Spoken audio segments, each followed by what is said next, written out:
Welcome to Blackbird Writers Presents. I am Tracy S. Phillips, and today I'm here to talk to Margaret Mizushima. Margaret is the award-winning author of the Timber Creek Mysteries.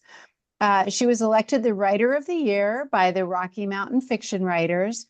She is the recipient of a Colorado Authors League Award, a Benjamin Franklin Book Award, the Chanticleer International Book Awards, and 2 Willa Awards by Women Writing in the West. Her books have been finalists for the Spur Award by Western Writers of Killer Nashville Silver Falcon Award and a Colorado Book Award. She and her husband recently moved from Colorado to the Pacific Northwest, and this month, the 9th book in her Timber Creek Canine Mysteries series hits the bookshelves. Welcome, Margaret. Thank you. It's always a pleasure to talk to you, Tracy. Thanks so much, Margaret. And I love talking about your books. Your characters are like dear to me, like friends, like and I love following Maddie on all of her adventures and Robo. Oh my gosh. So the Timber Creek Canine Mysteries typically take place in a fictional town in Colorado. And Gathering Mist brings Maddie and Robo to Washington State to help find a missing child. So I bet changing settings with your character wasn't nearly as hard as moving. Boy, you are absolutely right. We moved from Colorado to Washington State in 2022. And when we moved, we didn't have a place to go to yet. So we did rent close to our daughter because that was why we moved to Washington State, was to be closer to her and her family. And so we rented for about 4 months while we searched for a place to live. We didn't land in the current home we're in now until October of that year. And I started writing this book, Gathering Mist, about February of 2023. And by that time, I'd had a little bit of time to do some hiking around some of the old growth forests. We have one very near our house, about a half mile away, that we can go in there and walk around and do a little hiking. It's not like the hiking I used to do in Colorado that was just like straight up and at 12, 13,000 feet. This is more, 300, 400 feet and rolling hilly type terrain. But it's beautiful. The undergrowth is amazing. And so it was not much of a stretch to write the forests of Washington after I'd been used to writing the forests of Colorado. But it was still, that move was a grueling 2-year process. Oh, wow. Wow. But it's gorgeous in Washington. The forests there are so lush. And like you said, with all the undergrowth, what's amazing to me is there's so much like dead wood on the ground. Mm-hmm. As forests, as things die, they lay there and then new things sprout up from that. And I think you captured that so well with Maddie and Robo, searching this terrain. Oh, thank you. You probably, I know you visited Washington State yourself quite a bit in the past years. And you may have seen one of the things I find most fascinating. They call them nurse trees. They're in the rainforest, but this is a fallen tree that just lays there. It grows moss. It starts to rot in all the rain. And then little trees and saplings spring up, and that nurse tree nourishes them as they grow. So it's fascinating. And I've never heard that term before, but that makes complete sense because that's exactly what's happening. The nutrients are falling back into the ground, and then the little babies thrive on that. Yes, that's Yeah. right. Oh, and Uh, the slugs. And I didn't put slugs in Gathering Mist. I wish I had now. Slugs are yeah. fascinating. Yeah, they are a lot different than even the Wisconsin slugs. I've seen those ones out there. They're something else. Size of a cigar. Right. Yes. Uh, mm, so what different challenges do scent tracking dogs have in that environment as compared to in Colorado? Well, in both environments, the terrain is definitely a challenge, not just for the dogs, of course, but for their handlers. The handlers typically have to be pretty fit to be able to go into that terrain. They have to know the terrain themselves so that they don't get lost when they're searching for a missing person. So those types of things are definitely challenges. I did ask that question of one of the people that I consulted with out here when I was writing Gathering Mist, and she said that definitely the rain can wash away the scent. And so that was my whole premise in this book, is that they needed dogs that didn't just track the footsteps of the Mm. missing person on the ground, but who could, the dog that could potentially smell the person through the air and then lead the handler to that particular location. Yeah, um, and so Robo was learning an entirely new skill in this book, right? He was learning how to follow those skin rafts and to track people from that, right? Yes. A So, lot of the handle, oh, I'm oh, sorry. Did no, I go interrupt? ahead. A lot of the handlers, I think, call that trailing. It depends on when they're finding the scent through the air. It just depends on the jurisdiction and the location. Some people call tracking when they're working on the ground, trailing when they're going through the air, and even vice versa. I've in some of the reference books that I've read, they even call it the opposite way. So, whatever you call it, air scenting seems to be a common term that all of the people use. And air scenting is very similar to what a bird dog does when they're hunting for birds, because they're smelling the air constantly, trying to find the scent of the bird on the air. And yes, cells slough off of us, they slough off of other animals and birds. And so some of these dogs can pick up that scent in the air, and then they do what's called working a scent cone. If you can imagine the target or the animal or the person at the tip of the cone, then the wind blows their cells away from them, and that kind of spreads into a cone-shaped thing. And I've watched our bird dogs countless times crossing through that cone, and they go back and forth through the cone. They hit the edge where they go away from the scent, and they know. I mean, it's just instinct with these dogs to go back again and hit the other edge of the cone until they narrow it down and hit that target and they find what they're looking for. And so that's what I've portrayed in this book. And yes, in chapter 1, Maddie is doing some training with Robo. Now, some dogs will actually have a propensity for air scenting.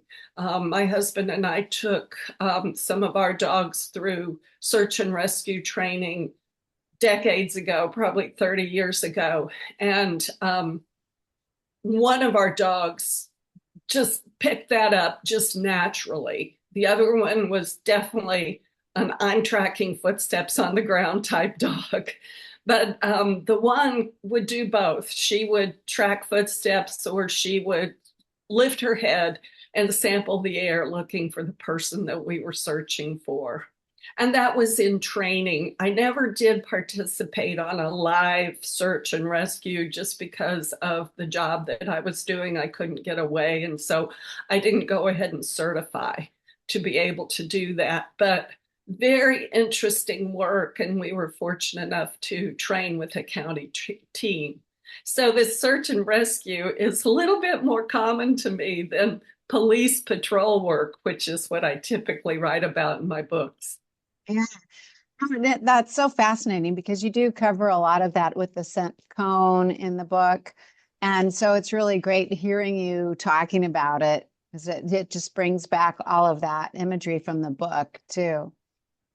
Um, and so I also learned something about poisons in this book. I did not know that arsenic will not degrade in the elements. I did not know that either until one year at a BoucherCon conference. Attended a lecture given by Lucy. Sevre? Yes, thank you. The poison lady. Yeah. And she talked about arsenic the whole time and gave me, I mean, my mind was just clicking while she talked. And that happened to be the BoucherCon before I started writing Gathering Mist. And it was like, I've got to use that in this next book. And so it was wonderful to be able to fit that in, especially that little piece Right. where it connects to agriculture and horses, and therefore Cole Walker was Right. able to contribute to the case too, which I'm always looking for ways that Cole Walker can discover something or know something that contributes to the case. So there you go. Boom. It worked. It did. Yeah, that was really interesting to me. And the Poison Lady is an amazing resource for authors. If Yes. anybody gets a chance to see her, I highly recommend her talks because I've seen them too, and I end up taking like 18 pages of notes. Yeah, just a great speaker. Capital Crimes chapter on Sisters in Crime in California just had her as a guest speaker, and I was able to zoom in and watch her presentation. What a great presentation that was. It was all about plants that are poisonous and the different nightshades and Yeah. how they can be used to kill people. Oh my goodness. This is how we get our ideas, right? So Maddie and Cole are getting married in this book. They're about to get married. Mm-hmm. And I'm sure your readers are thrilled to see these characters finally getting to tie the knot. Um, and it's it's like it's one of the subplots of this whole series, right? Like Mm-hmm. Maddie's backstory, or the dog breeding but the romance between Cole and Maddie is a really strong part of this series. Yes. Talk about their relationship a little bit. Yes. Um, I envisioned their relationship to be a slow burn from the very beginning because in book one of this series, Maddie has a lot of baggage. She's a wounded person. She has no trust of anyone. Her new partner is this dog named Robo, and eventually that animal human bond helps kind of heal her in that area, and she learns to trust her dog, and then she learns to trust some of her colleagues. And as the series progresses, she tries to figure out if she can trust herself to fall in love because she doesn't want to get hurt. So there are lots of subplots that I've been able to develop as a character arc in each book that fits this overarching arc for the series. And Maddie has been a great character to be able to do that with, because she grows in every book. And so and then Cole also has baggage, because in book one his wife has just abandoned him and his two daughters. He's never been much of a hands-on father, because, and that was one of the issues between the two of them, because he is just married to his work. And yes, I have a husband who was a veterinarian, and yes, that's the way it is. You just kind of have to learn that you are, my husband tried to be there for his family as much as he possibly could. But we delivered puppies by C-section one Christmas day afternoon. I mean, you just have to work these things into your family life. Right. Well, they have So to be on call all the time. yes, because he was in solo practice, so he was on call every hour of the week. Yeah. So he could disappear from any family thing that we had planned at any time. So anyway, Cole is on a very steep learning curve, trying to figure out how to single parent these two girls. And he does it by bringing them into his clinic and teaching them, his staff person, and he teach them how to be employees of the clinic. And so, or volunteers. So anyway, it's that was so much fun setting that up in book one. And so Cole has grown. He's learned, how to cope with things. He hired a resident housekeeper who is also very experienced with raising daughters, and she helps him a lot too. But yeah, the two of them, even though there was an attraction starting up by book two, it's been a slow burn. And I have had some readers say, would you get the two of them together, please? So now we finally have got the two of them get together. I don't think that's a spoiler at all. I introduce it in chapter one that they're a week out from their wedding. The only thing is, will this search and rescue postpone the wedding?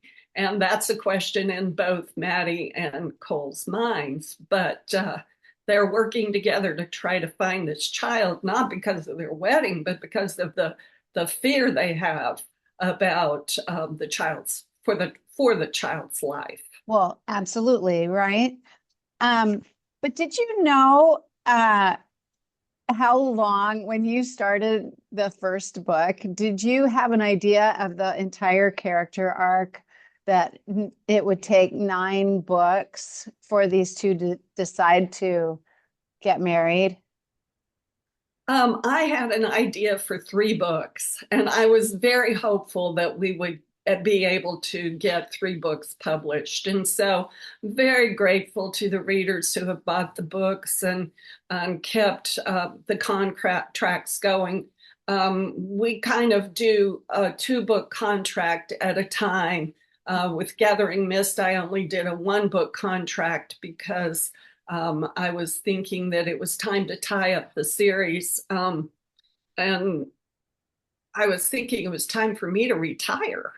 But once I got settled into my home and my agent and my publisher approached me for a couple more books, I changed my mind. So there will be books beyond this book. I've actually even written book 10 already.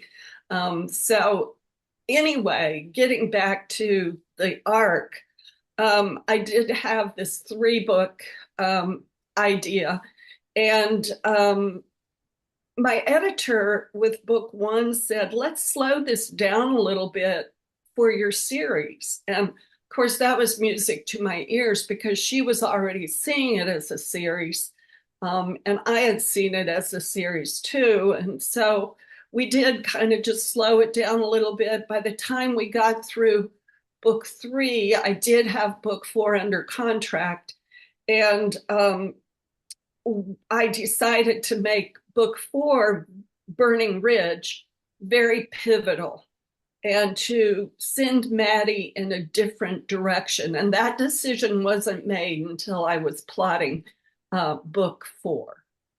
So I sent her in a different direction in book 4. Then we started kind of a search for family type subplot. And yeah, things have evolved from there. I have a couple more ideas for subplots for the next couple books too. Yeah. Well, Yeah, that's very exciting. And I'm so glad to hear that you're not retiring just yet. I am too. I am too. Yeah.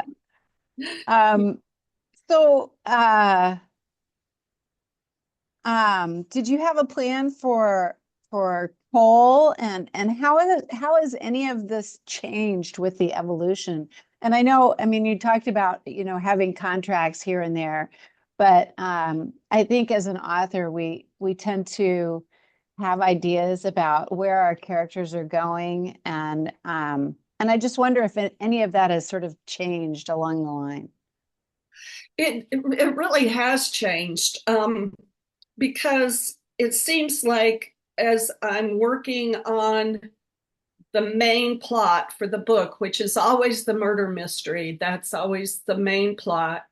And I always wrap that main plot up in the stories, although there may be some loose ends of subplots that kind of get carried over to the next book, even in the crime Right. itself. But it does change from book to book, and I do have to be fairly flexible in that arc, and I never can really see the end of it. I don't know what the end of it might be, even at this point. With Cole, I wanted him, he's definitely a family man, which seems kind of counter to the fact that he wasn't a very engaged father prior to his divorce, but he has turned into a definite family man, and he's reaping the rewards now of having these children and these girls in his life and keeping them close. He's also very much into justice, and he's very much into protecting those he loves. And so I've had to continuously make him grow as well. And then occasionally the relationship with his ex-wife causes some type of conflict in the stories. Not every book, but just occasionally, more like it naturally would or naturally might. And I think that's the thing too. They're like our friends, and we know, we love them and we care about them, and we, have an idea about how things may work out for them, but life happens. Mhm, mhm. And they get surprised, and so do we as writers sometimes. So do we. Um, Exactly. I was thinking in book 4 that Maddie would learn something about herself that would send her in a new direction, and it did. But I didn't quite know where that direction would take her until I got a couple more books into it. Um, the books always have themes of family Hmm. and themes of social issues that I want to kind of spotlight. And so it's been good to kind of go from family issues breaking up to family issues healing to falling in love again. And then, you know, are we going to make this permanent or not? Do we Right. go our separate ways or do we get married? So, yeah, it's been fun Yeah. discovering that as I write. I certainly didn't have it planned 9 books ago. Oh, the other thing, Tracy, is Maddie's name change. I'm so happy that we chose to call these the Timber Creek Canine Mysteries rather than the Maddie Cobb Mysteries, because Maddie has changed her name once because of something she learned about the name Cobb that made her realize that she wanted to and she should change her name. And then now, of course, she's getting married, and will she change her name again? You know, it's been interesting. I didn't plan for that at all, but as luck would have it, it's working. So.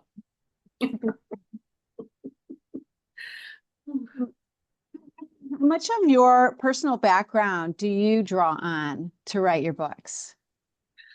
Um, Definitely my life as a veterinarian's wife, 40 years plus that my husband was in practice.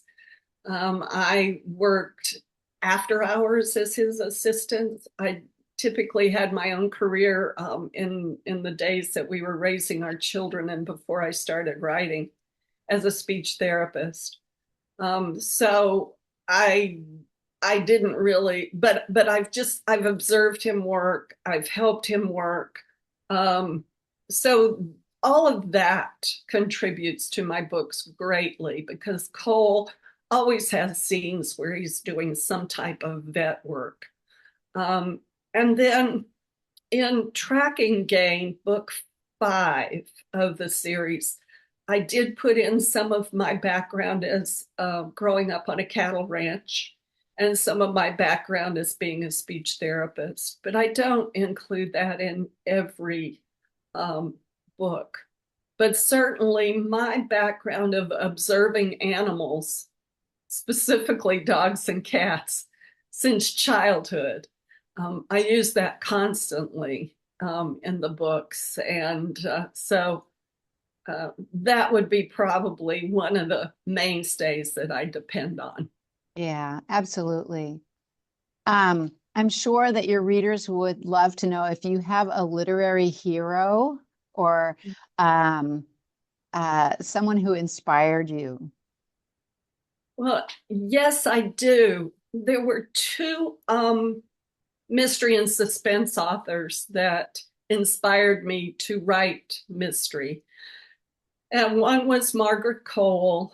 She's a Colorado resident, and she wrote mysteries where she had two protagonists, a priest and a native lawyer. And they had a love interest, only a chemical connection, but they never did really get together. So that inspired me to do this slow burn with Maddie and Cole, and I wanted them to be able to get together in the end. The other is J.A. Jance. I love her work. I love her Joanna Brady series, and she inspired me to do the rural setting with a sheriff's department as the main law enforcement department. Um, I was fortunate enough to get to meet her years ago at a Killer Nashville conference. And it was interesting because we had a common reader who loved our books, both of our books, and she had already introduced us through email. It was so it was really cool the way she did that, this reader. And then we got to meet in person at Killer Nashville, and she's been very supportive of me. She has blurbed a book for me before, and with Gathering Mist, I found out I was going to be doing a book signing at Third Place Books in Lake Forest Park. Yeah, Lake Forest Park, Washington. I always have trouble remembering that name. Um, and J.A. Jance lives in Seattle. And I thought, I'm going to just see if she'll do that with me. She has a book, Den of Iniquity, which is one of her J.P. Beaumont books. She writes several different series. And she just launched that book a couple weeks ago. And she said yes. So October 16th, we're going to be doing that book signing together and be in conversation with each other at Third Place Books. It feels like it's such a privilege, and I'm just thrilled about it. Oh, that's wonderful. Um, with 9 books in the series, I think we've already talked about this. I have a question. How do you keep readers invested in your characters? And it seems so obvious. We love them. I think, they feel like real people to us. Well, thank you, thank you. But for writers who are out there, I'd like to just say one additional thing. This might not be as meaningful to readers, but there is a book written by Deborah Dixon called GMC Goal, Motivation and Conflict. Deborah Dixon. And I try to have a goal, motivation, and conflict for every book that's specific to that book. So that gives me my character arc. And I do it for both Maddie and Cole. And I do that for my protagonists. And then, so I believe that that really helps, that they change in every book, and their goals, even though there's kind of an arc for their goals for the series, and they stay the same people basically, they're focused on something new in every book. And so I do think that really helps kind of trigger interest in readers and makes it so it doesn't get too dull. Oh, absolutely. I think that's a really important point too. The character stays the same, but the goal for each book kind of changes them in a way. Yeah. Yeah. Yes, I think so. Um, so uh Gathering Mist has a beautiful cover. Where can readers find your book, or where can they reach out to you and find out about this book event that you're talking about? They can go to my website, which is margaretmizushima.com. That's MargaretMizushima.com. And there'll be a tab that talks about all of the books, and there's buy links on all of the books for online buying. But if readers prefer to go to their local indie bookstore or to a Barnes and Noble bookstore, and if it's not on the shelf, feel free to ask that bookseller to order it for you, because they can order the books easily from our distributor. Crooked Lane Books is the publisher, and Penguin Random House is the distributor. And then they can follow me on that website, sign up for my newsletter on that website. There are links to my social media on that website too. That's great. Well, thank you so much, Margaret, for talking with me today. This has been a great conversation. I Well, really thank appreciate. you. Thank Yeah. you. You have great questions, and I look forward to seeing you again sometime, hopefully soon. Yes. Hopefully soon. Bye. Bye bye.